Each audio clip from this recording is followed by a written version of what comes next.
बोलो सतगुरुदेव की जय। बंदी छोड़ कबीर परमेश्वर जी की जय।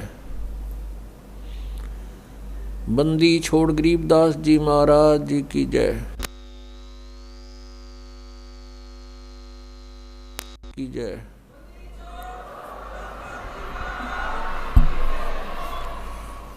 सत साहिब गरीब नमो नमो सतपुरुष को नमस्कार। गुरु की नहीं सुर नर मुनि जन साधुआं संतों सर्वसदी नहीं। सतगुरु साहिब संत सब डंडो तुम प्रणाम। आगे पीछे मध्य हुए तिनको जहाँ कुर्बान।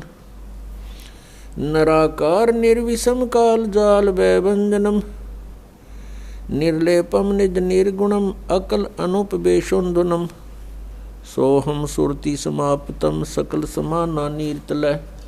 उज्ज्वल हीरंबर हरदमम बेपरवा अथा है वार पार नहीं मध्यतम। ग्रीव जो सुमर सिद्ध होई गणनायक गलता ना। करो अनुग्रह सोई पारस पद परवाना। आदि गणेश मनाऊं गणनायक देवन देवा। चरण कमल लो लाऊं आदंत करूं सेवा। परम शक्ति संगीतम रिद्धि सिद्धि दाता सोई। अवगत गुण अतीतम सतपुरुष निर्मोही। जगदम्बा जगदीशम मंगल रूप मुरारी। तन मन अर्पों शीसम भक्ति मुक्ति भंडारी। सुर नर मुनि जन ध्यावे ब्रह्मा विष्णु महेशा। शेष सहस मुख गावे पूज्य आदि गणेशा। इंद्र कुबेर सरीखा वरुण धर्म राय ध्यावे। समर्थ जीवन जी का मन इच्छा फल पावे।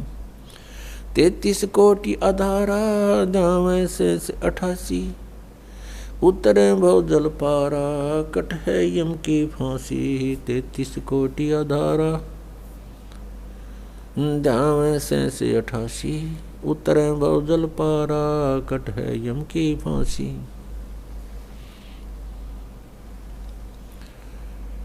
कर जोरूं विनती करूं धरूं चरण पर शीश। गुरु जी राम देवानंद जी महाराज ने दियो नाम बख्शीश। कोटि कोटि सिजदा करूं कोटि कोटि प्रणाम। चरण कमल में राखियो मैं बंदी जो गुलाम। कुत्ता हूँ गुरुदेव का रामपाल दास का नाम। गले प्रेम की जेवड़ी झांखें चोवा जाऊं मैं। तो करो तो बावड़ू दूर दूर करो तो जाऊं। जो राखो तो ही रहूं जो देवो सुख।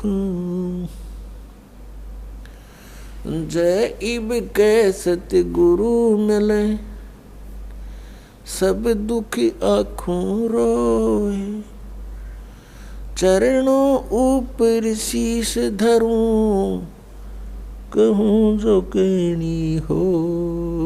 कबीर गुरु जी मिलेंगे पूछेंगे कुशलात।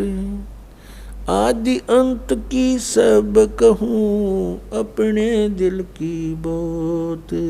गुरु जी तुम ना भूलियो चाहे लाख लोग मिल जाएं। हमसे तुमको बहुत है तुम जैसे हमको नहीं। तुमरे विसारे क्या बने मैं किसकी शरण में जाऊं।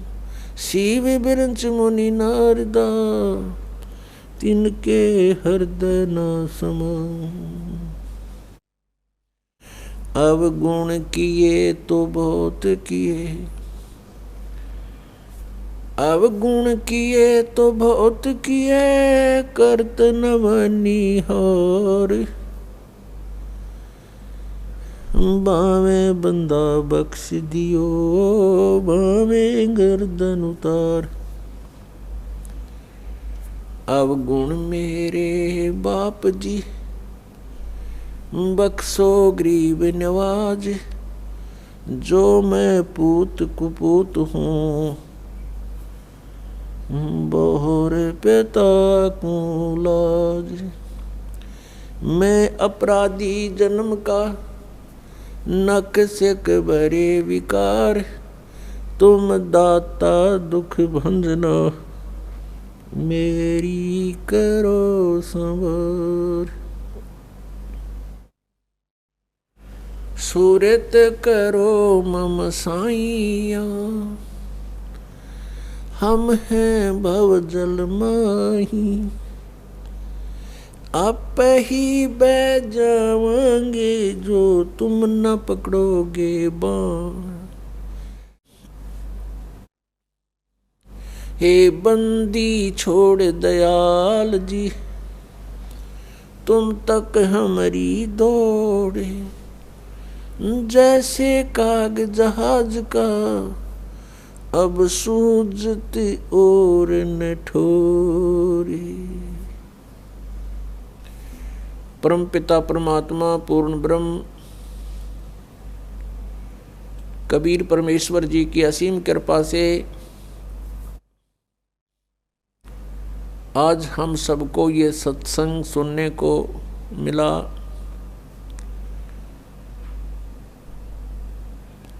बहुत ही पुण्यकर्मी प्राणी को मनुष्य शरीर प्राप्त होता है। उससे भी पुण्यकर्मी प्राणी वो है जो सत्संग प्राप्त कर लेता है।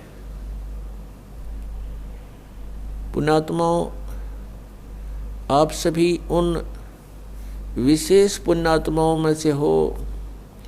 परमात्मा की आप विशेष प्रियात्मा हो,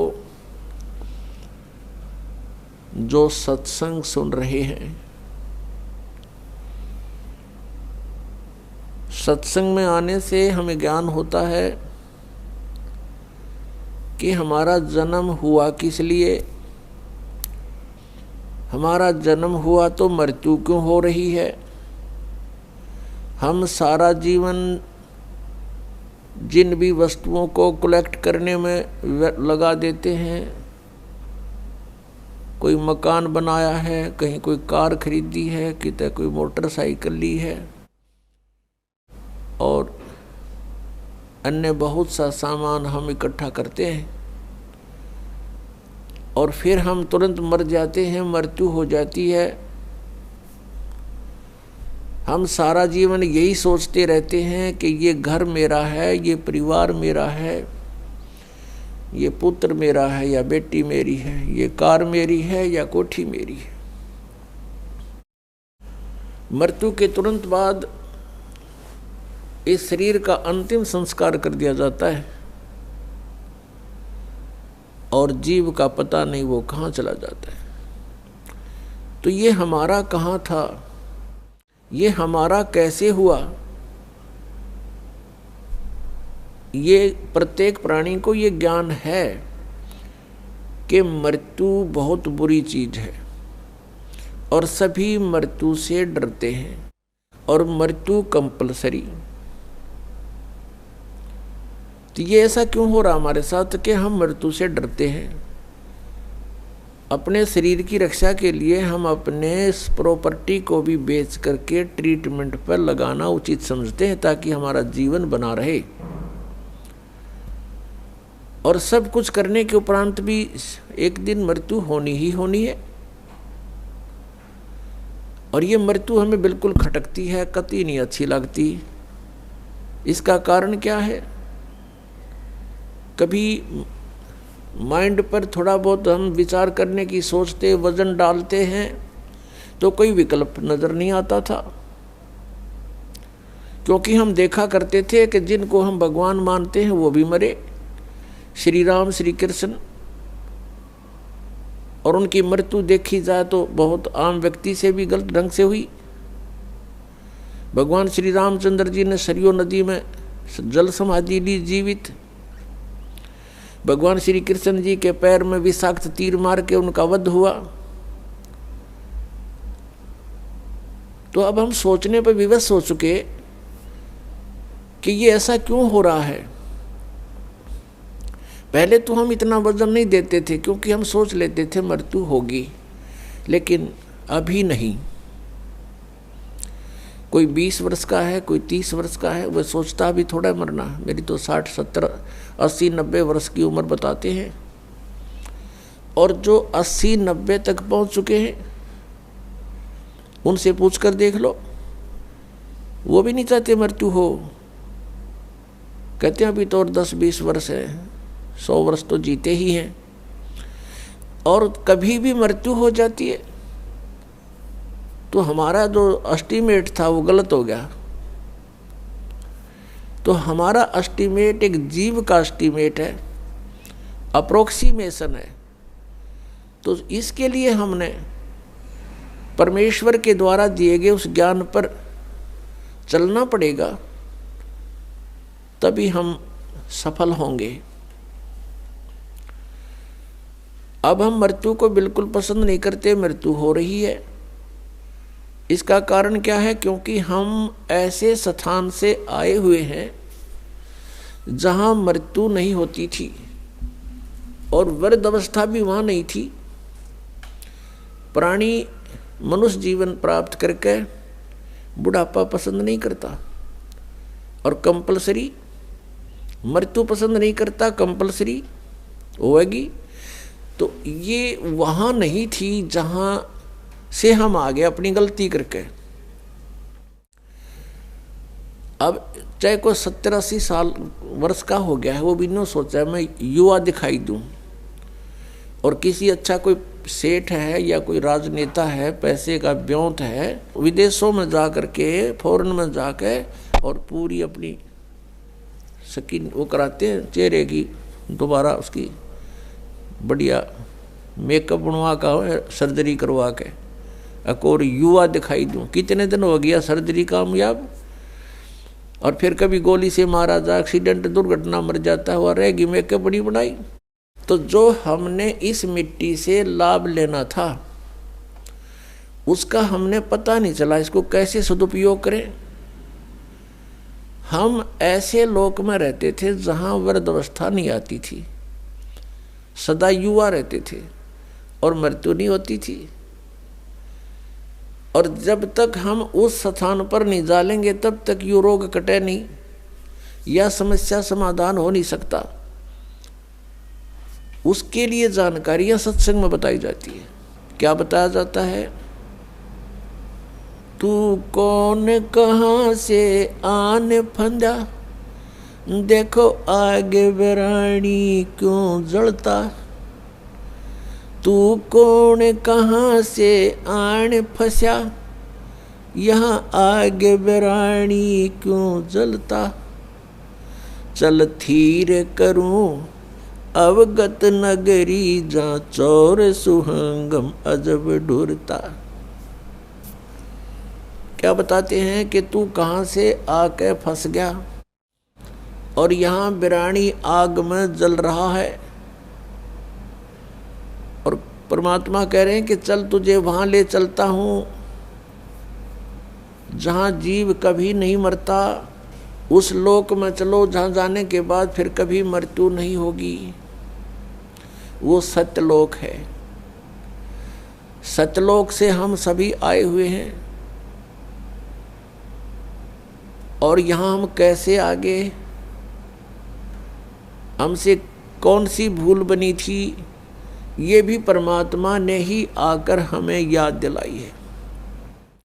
क्योंकि हम जो गलती वहाँ कर चुके थे हम उसको गलती नहीं मान रहे थे। जो हम सतलोक में गलती किया करते थे हमने उस गलती को गलती नहीं माना था। इसलिए हमें आज तक भी ये महसूस नहीं हुआ था कि हमने कौन सी गलती कर दी जो यहाँ दुर्गति हो रही है। तो ये जानकारी आपको सत्संग में बताई जाती है, दी जाती है। और ये ज्ञान जो आपको सुनाया जा रहा है, ये परमेश्वर ने स्वयं आकर ही बताया है। पुण्यात्मा, ये अमर कथा जो आपको सुनाई जा रही है, ये सत्यनारायण कथा है। और हमने जो कथाएं सुन रखी हैं वो सत्यनारायण कथा नहीं थी। सत्यनारायण का अर्थ होता है सत्यनारायण। सत्य माने अविनाशी, जिसका नाश कभी ना हो, सच्चा भगवान, सच्चा साहिब। हम सत साहिब बोलते हैं उसको। और पहले उसको सत्यनारायण कहा करते थे। सत्यनारायण। नारायण का क्या अर्थ होता है कि जल के ऊपर विराजमान होने वाला परमात्मा। वो परमात्मा नारायण जो है, ये कबीर देव है, कबीर साहब है, जो जल के ऊपर आके विराजमान होता है कमल के फूल पर। ये सत्यनारायण है, ये अविनाशी परमात्मा है। हम इसको सत साहब बोलते हैं, सत साहिब। जैसे साहब कहते हैं, साहब, ये फलाना साहब, ये मंत्री साहब, प्रधानमंत्री साहब। तो हम उसको बोलने में थोड़ा साहिब बोल देते हैं, बोलने में सुथरा सा लगे साहिब। नहीं तो ये सत साहब कहो, सत साहब, सत साहब एक ही बात। तो सत्य साहिब यानी सत्यनारायण भगवान। सत्यनारायण, सत्य माने सच्चा, अविनाशी। तो हम जिनको सत्यनारायण मानकर उनकी कथा सुनते और सुनाते थे, वो सत्यनारायण नहीं थे, वे अविनाशी नहीं थे। जैसे विष्णु जी, श्री विष्णु जी, श्री ब्रह्मा जी, श्री शिव जी, ये नासवान थे। तो हमने अभी तक न तो सत्यनारायण का ज्ञान था और न ही सतलोक का। गीता जी अध्याय नंबर 18 के श्लोक नंबर 62 में कहा कि अर्जुन, तू सर्वभाव से उस परमेश्वर की शरण में जा, उसकी कृपा से ही तू परम शांति को और सनातन परम धाम को प्राप्त होगा। उसी परमेश्वर की कृपा से सनातन परम धाम और परम शांति। जब तक जन्म मृत्यु है, जीव को शांति नहीं हो सकती। क्योंकि इस पृथ्वी पर आप किसी भी जीव को देख लो, किसी को भी चैन नहीं है।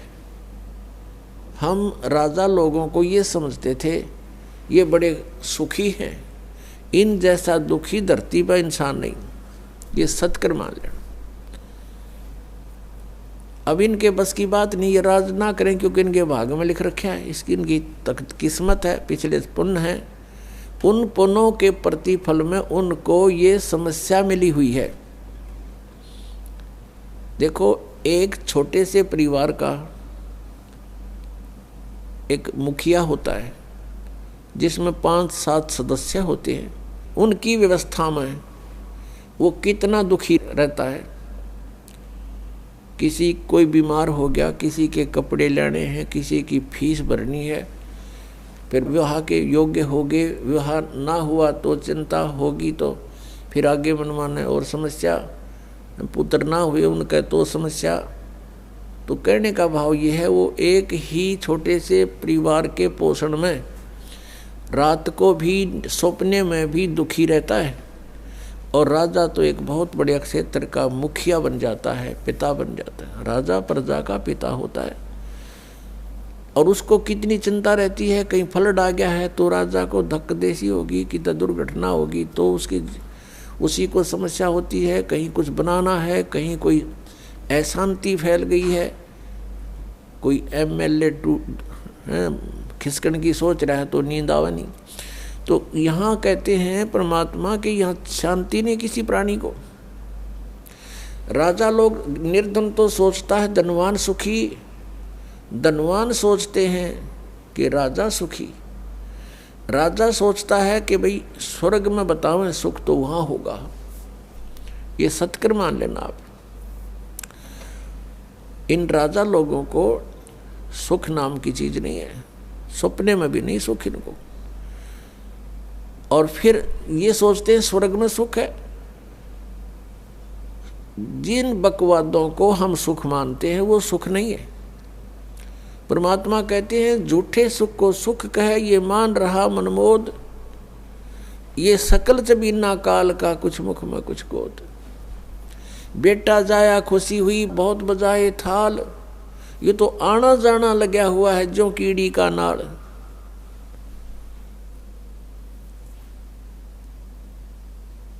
अब राजा सोचते हैं कि स्वर्ग में सुख होगा। अब स्वर्ग के देवता जो उनकी दुर्गति, उनके इतिहास पढ़कर देखो पुराणों में, कभी असुर और देवताओं का और असुरों का युद्ध हो गया, राक्षसों का। कभी देवता हार गए, कभी असुर हार गए। इंद्र जो स्वर्ग का राजा होता है गद्दी छोड़ भाग गया, असुरों ने कब्जा कर लिया स्वर्ग पर। वो कहीं जंगल में भूखा प्यासा भटक रहा है। और इंद्र सोचता है कि ब्रह्मा विष्णु महेश सुखी होंगे। ये तीन लोग के एक एक विभागीय मंत्री हैं। अब ये ब्रह्मा विष्णु महेश कितने सुखी हैं।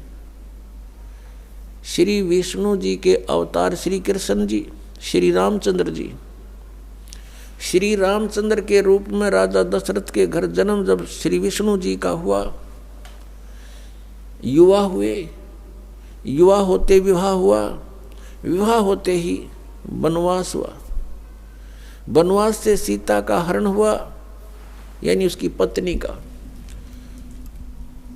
रावण उठा ले गया। और फिर रावण के साथ युद्ध हुआ, पुण्यात्माओं करोड़ों व्यक्ति मारे गए वहां पर।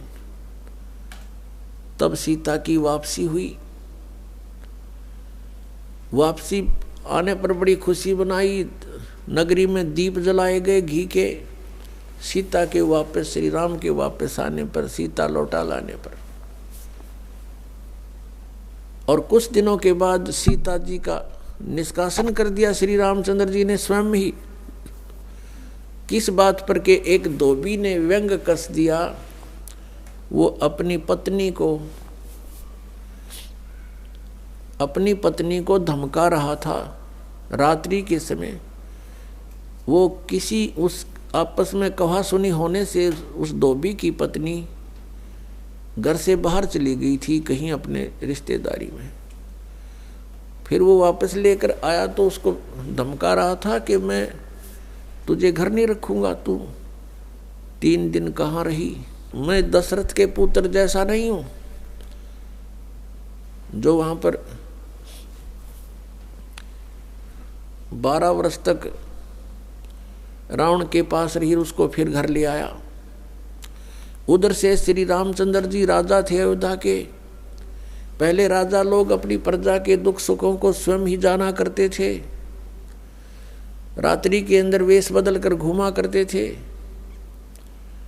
ये बात जब देखा कि किस घर में की आवाज आ रही है, वहां खड़ा होकर सुना, तब उसने सुनने को मिला कि मैं उस राजा दशरथ के पुत्र रामचंद्र जैसा नहीं हूं जो रावण के पास उसकी पत्नी रही और उसको घर में रखे हुए है। तो सुबह निकल जाना यहाँ से। इस बात को सुनकर ही श्री रामचंद्र जी ने सीता जी को निष्कासित कर दिया, निकाल दिया घर से कि नगरी के लोग मेरे ऊपर व्यंग कस रहे हैं और मैं ये बात नहीं सुन सकता। पुण्यात्माओं, जब सीता जी को रामचंद्र जी लाने लगे रावण का वध करके लंका का राज्य विभीषण को देकर, तब श्री रामचंद्र जी ने कहा था कि मैं तेरी परीक्षा लूंगा और यदि परीक्षा में सफल होगी तो मैं ले चलूंगा, नहीं तो नहीं ले चलूंगा। मैं तुझे अग्नि में जलाऊंगा, यदि तू अग्नि में जल गई तो समझूं तेरी कि तू कलंकित थी, तू रावण को समर्पित हो चुकी थी। और यदि अग्नि में तू नहीं जली तो मैं निष्कलंक जानूंगा, तब तुझे ले चलूंगा। ऐसा ही किया गया। सीता को अग्नि में बैठा दिया और हजारों की संख्या में दर्शक थे। सीता जी नहीं जली और सब ने कहा कि भगवान निष्कलंक है, माई निष्कलंक है। और इतनी कठोर परीक्षा लेकर के वापस अपने घर लाया था। और फिर एक व्यक्ति के कहने से श्री रामचंद्र जी ने उसको निकाल दिया, अपनी पत्नी को। तो कहाँ गई वो उसका अपना जजमेंट? तो ऐसे ये राजा के योग्य भी नहीं थे ये लोग, और हम इनको भगवान मान रहे थे। एक गर्भवती औरत को अपनी को घर से बाहर निकाल देता है, कहीं मरो कहीं जाओ, कोई बात थी? या फिर परीक्षा लेने की क्या जरूरत थी? और क्यों इतनी दुनिया मरवाई, फिर छोड़ देता रहे, रावण के पास ही रहती हो। पुण्यात्माओं, यहाँ का राजा काल भगवान है और ये नहीं चाहता कि यहाँ के प्राणियों को परमात्मा का पता लग जाए, जिस कारण से इसने इनको भगवान सिद्ध करवा रखा था अपने नकली दूतों के माध्यम से। और फिर क्या होता है लास्ट में, श्री रामचंद्र जी ने अश्वमेघ यज्ञ घोड़ा छोड़ दिया कि पूरी पृथ्वी पर शासन प्राप्त करने के लिए कि इस घोड़े को जो पकड़ेगा वो युद्ध करे मेरे साथ। वो घोड़ा उन्हीं के पुत्रों ने, जो सीता जी ने बाहर जाके जन्म दिया था ऋषि वाल्मीकि की कुटिया में, एक पुत्र गर्भ में था, दूसरा फिर वाल्मीकि जी की मिसअंडरस्टैंडिंग के कारण एक घास से यानी कुसा से, या घास होती है डाब, इससे एक लड़का बनाया था। ये अलग कहानी है, फिर बताएंगे। तो वो लव और कुश नाम से प्रसिद्ध हुए। लव तो सीता के गर्भ से जन्म हुआ था और कुश को वाल्मीकि जी ने अपनी भक्ति शक्ति से उसको बनाया था। लव और कुश युवा थे, उन्होंने वो श्री रामचंद्र जी का घोड़ा पकड़ लिया। फिर उनका पिता पुत्रों का युद्ध हुआ तो दोनों ने छक्के छुड़ा दिए राम के, और सीता जी फिर भी उनके हाथ नहीं आई और वो पृथ्वी के अंदर समा गई। और श्री रामचंद्र जी ने आकर के सरयू नदी के अंदर, अयोध्या के साथ से बह रही एक सरयू दरिया, उसमें जल समाधि ले ली इसी दुख में।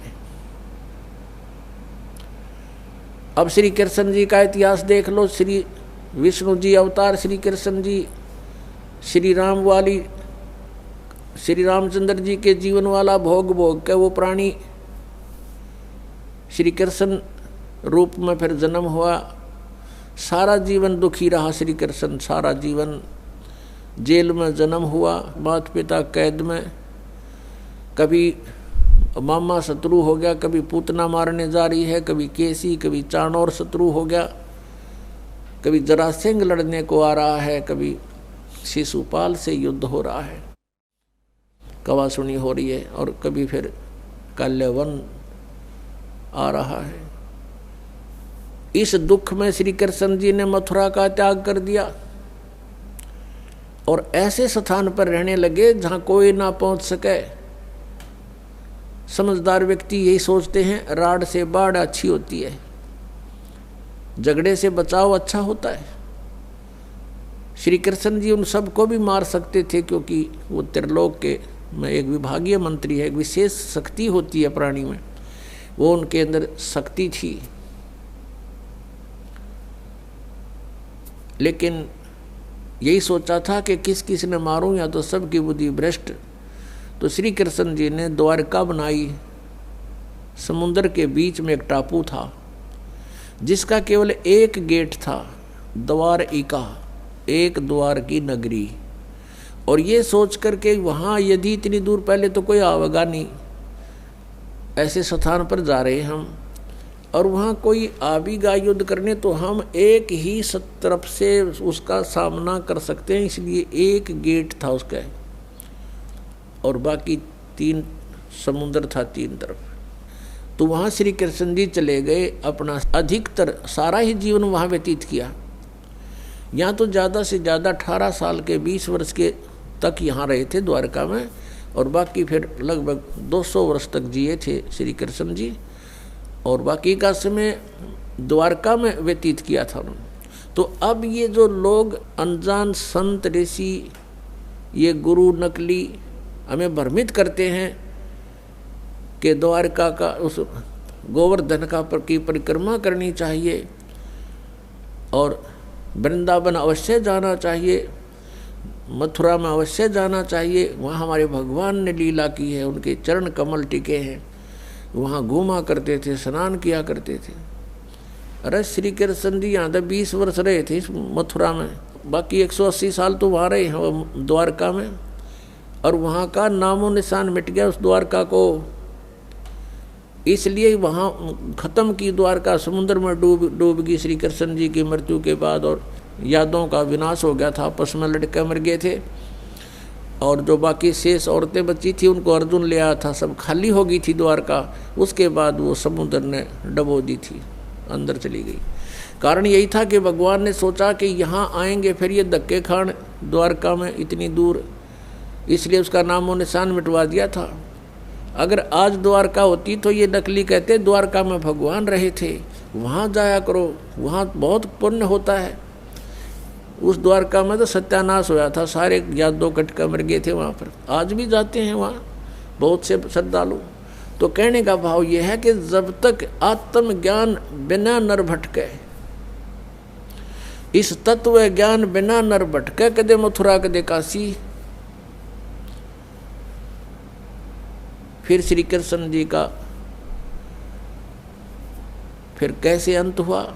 श्री कृष्ण जी के सामने पूरा यादव कुल आपस में लड़का मर गया, पोते पड़पोते रिश्तेदार सब आपस में कटका मर गए।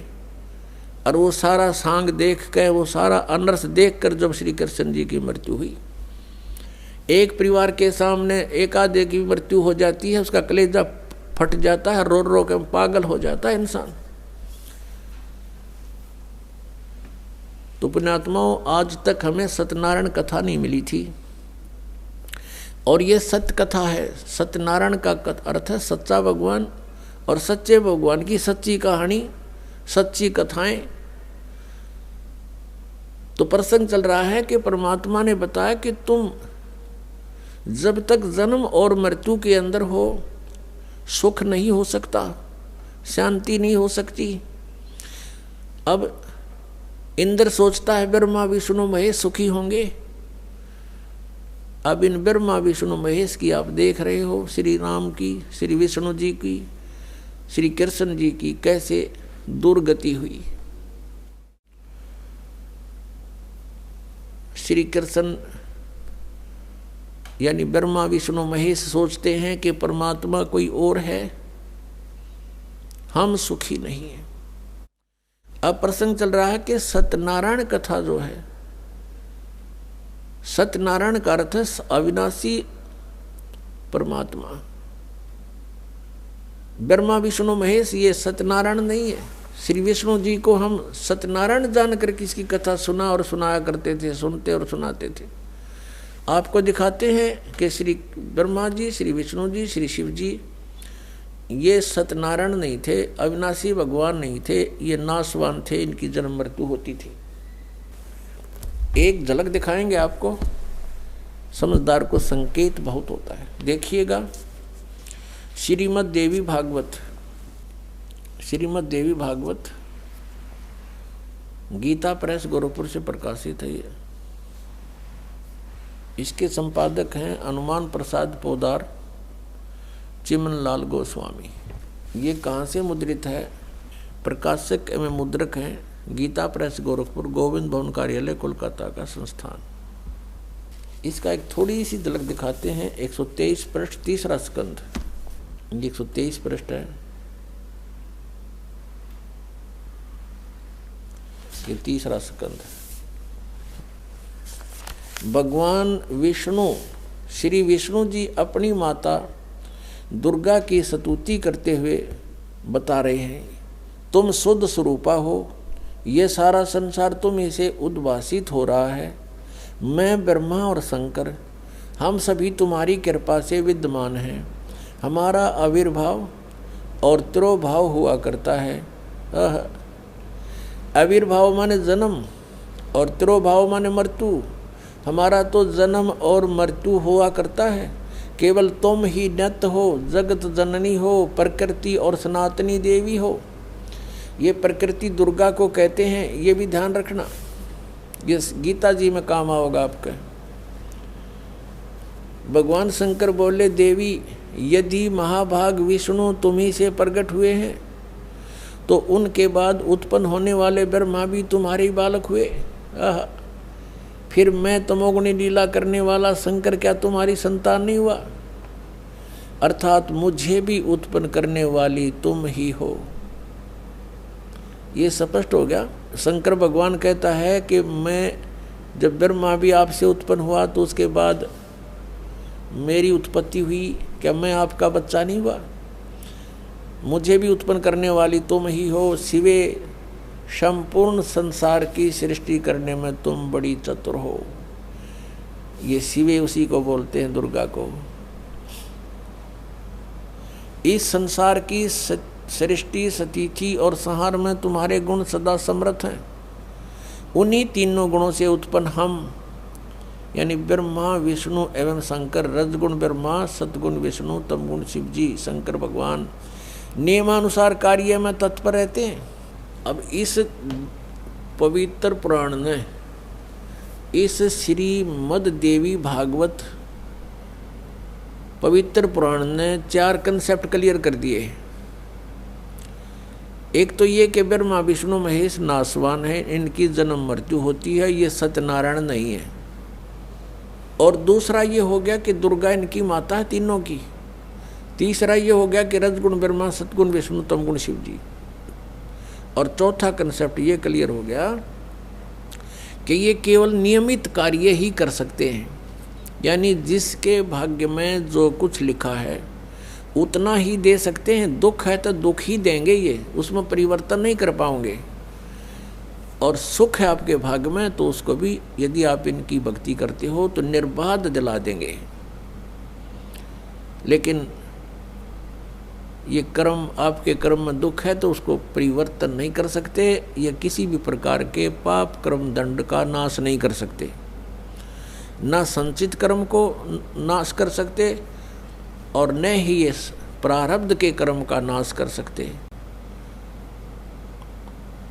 और संचित जो हम कर रहे हैं, जो क्रियावान है, ये भी उसको नहीं बदल सकते। जैसे महाभारत का युद्ध हुआ, श्री कृष्ण जी ने बहुत कोशिश की, यानी विष्णु जी ने, कि ये युद्ध ना हो। उनकी 100 प्रयत्न करने पर भी युद्ध होकर ही रहा। तो जो क्रियावान कर्म थे वह भी ना बचे, उनको भी नहीं चेंज कर सके। नीत कितना अनर्थ हुआ, करोड़ों व्यक्ति मारे गए। वो सारा पाप पांडवों के सिर पर रखा गया।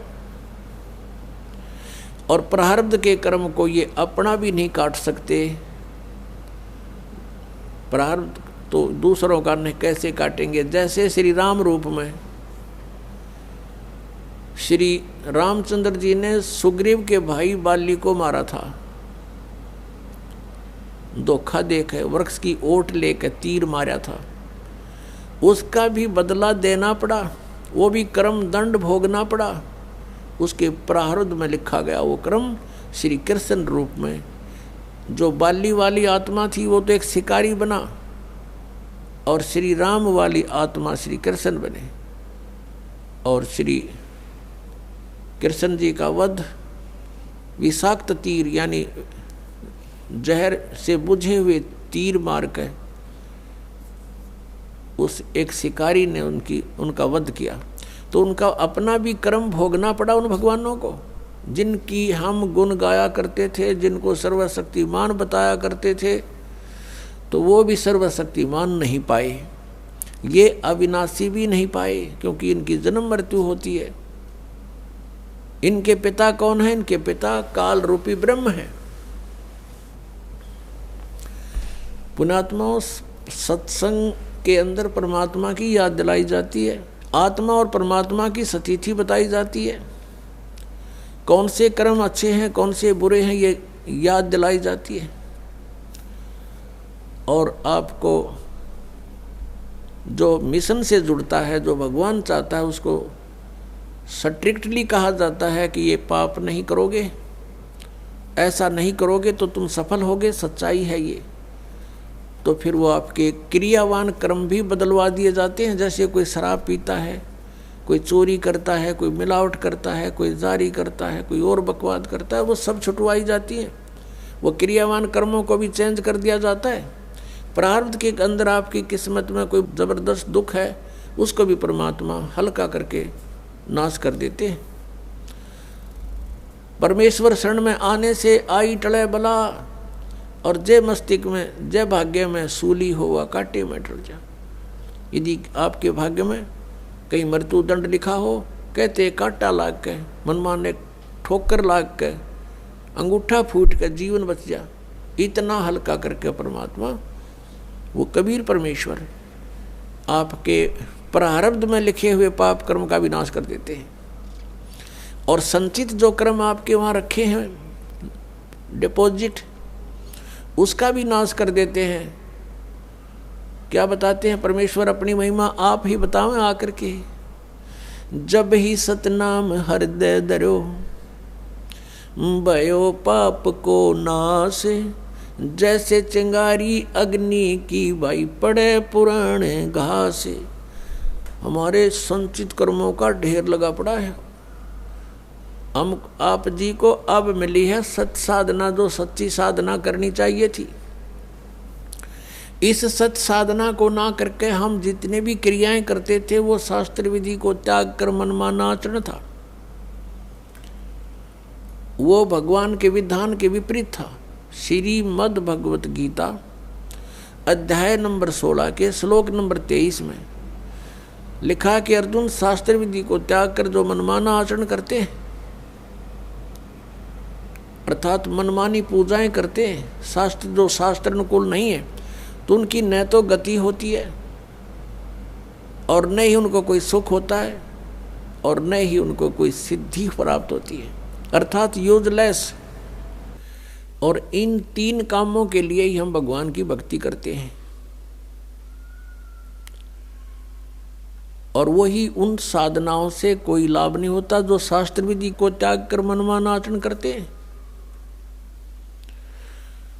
तो उन क्रियाओं से हमें पुण्य बना नहीं, भक्ति धन जुड़ा नहीं, और जो साधना हम करते थे शास्त्र विधि को त्याग कर, उससे पुण्य के स्थान पर पाप बनते रहे।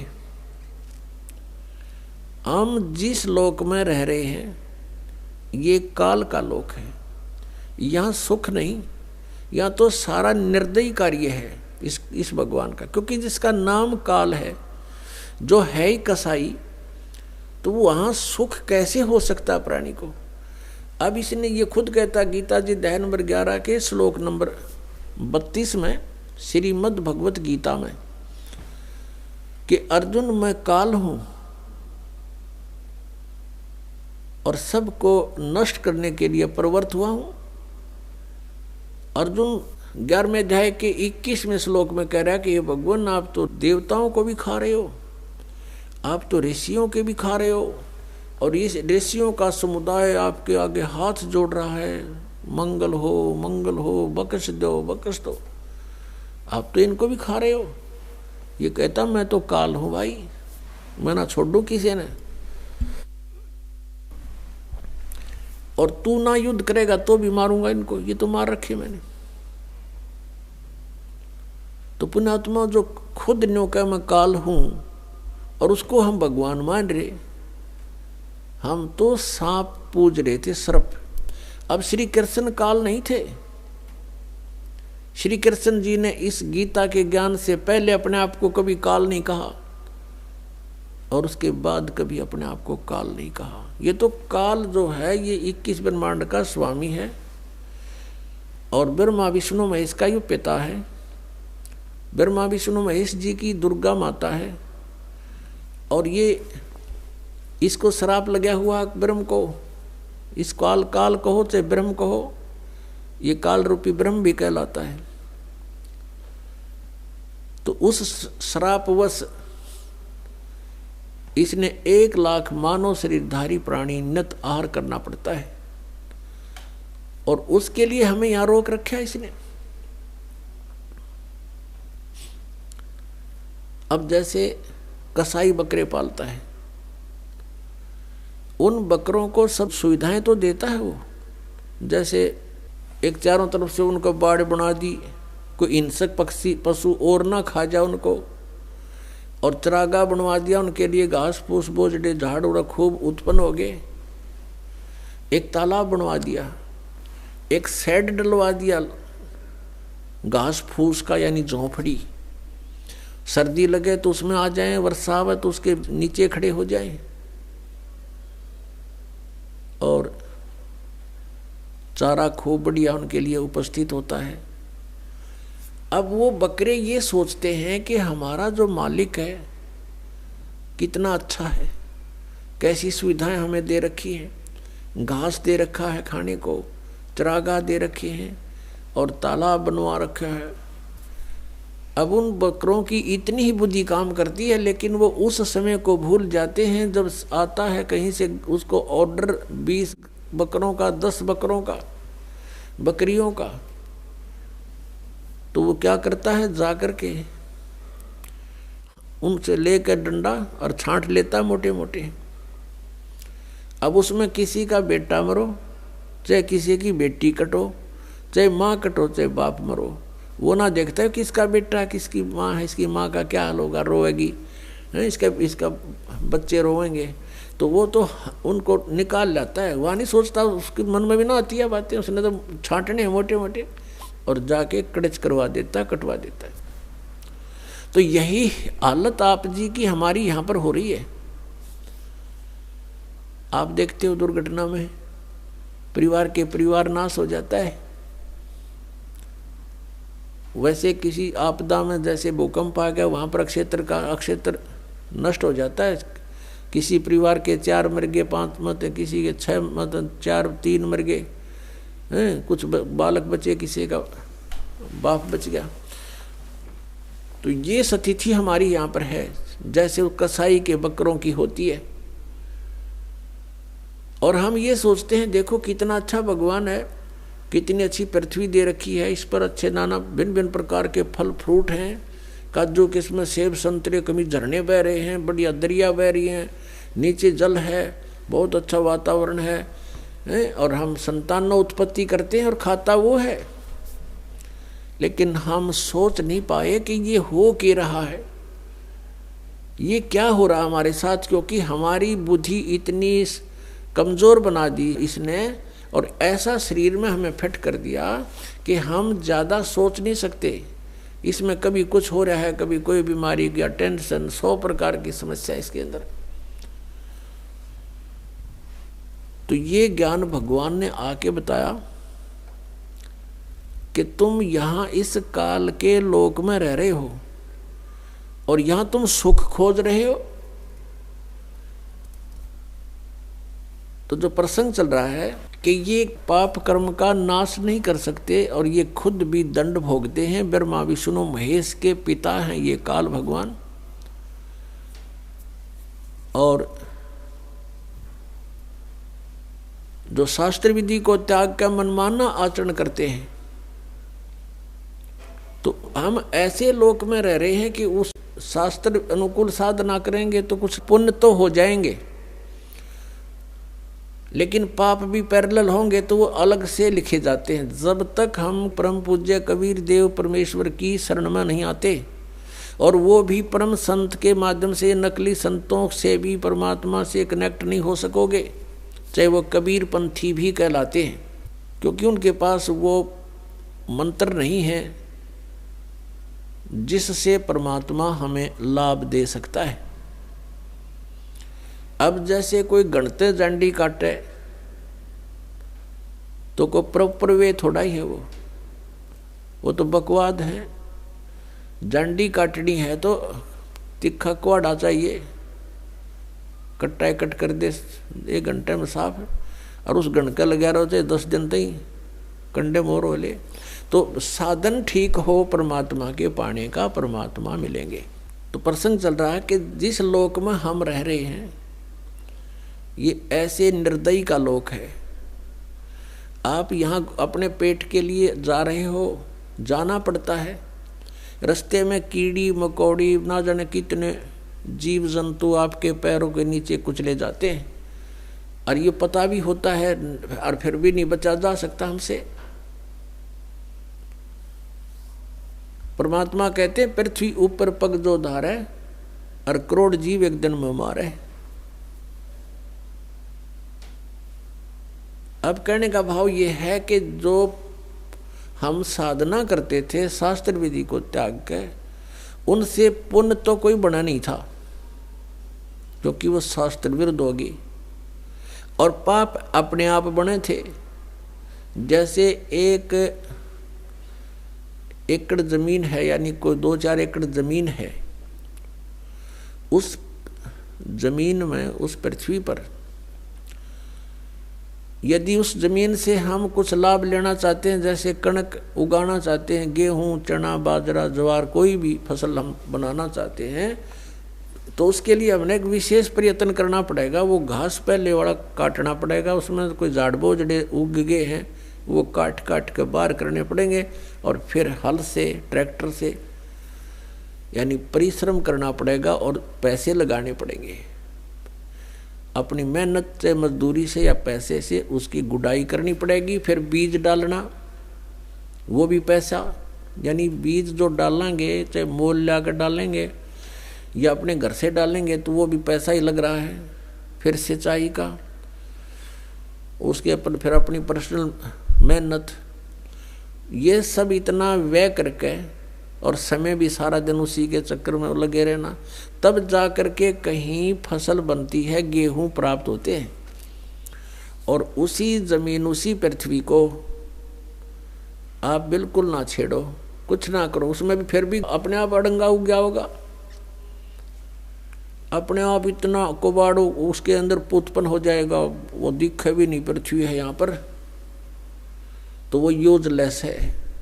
तो पुण्यात्मा, वो घास तो आप पे बन गया, वो अड़ंगा कुबाड़ तो आप पे उग गया, और फसल बनाने के लिए कितना प्रयत्न करना पड़ा, और वह भी फसल हुआ तो वरना भी हुआ।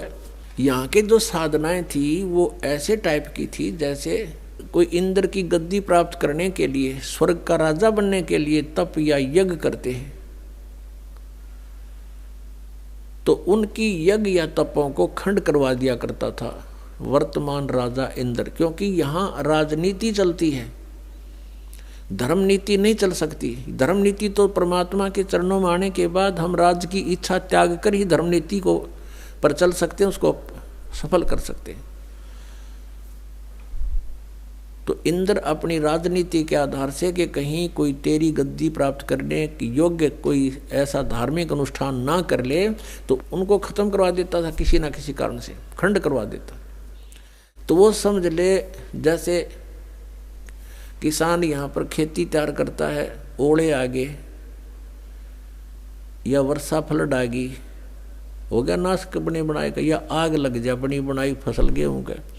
तो यहाँ कहने का भाव ये है कि इतनी मेहनत के बाद भी आशा नहीं कि घर आ जाएगी, और घर आती है तो कितना प्रयत्न, और वैसे उसमें अड़ंगा वैसे उग गया उस जमीन में। तो ये हम जिस लोक में रह रहे हैं ये ऐसा स्थान है कि हमने अगर पुण्य करने पड़ेंगे इस शरीर से, तो मेहनत करनी पड़ेगी, काम भी छोड़ना पड़ेगा, 10 रुपये भी लगाने पड़ेंगे, तब हम पुण्य प्राप्त कर सकते हैं। और साधना हमारी शास्त्र अनुकूल हो, शास्त्र विधि को त्याग कर मनमाना आचरण ना हो, तो तब हमें पुण्य मिलेंगे। और पाप बराबर में लिखे जाएंगे, पाप अलग लिखे जाते हैं, पुण्य अलग लिखे जाते हैं। जब तक हम कबीर परमेश्वर की शरण में नहीं आते हैं, परम संत के माध्यम से हैं, तब तक हम जो साधना करते हैं, चाहे वो शास्त्र अनुकूल भी क्यों ना हो, तो भी हमारी दोनों लिखे जाएंगे, पुण्य न्यारे पाप अलग, और दोनों ही हमें प्राप्त होंगे।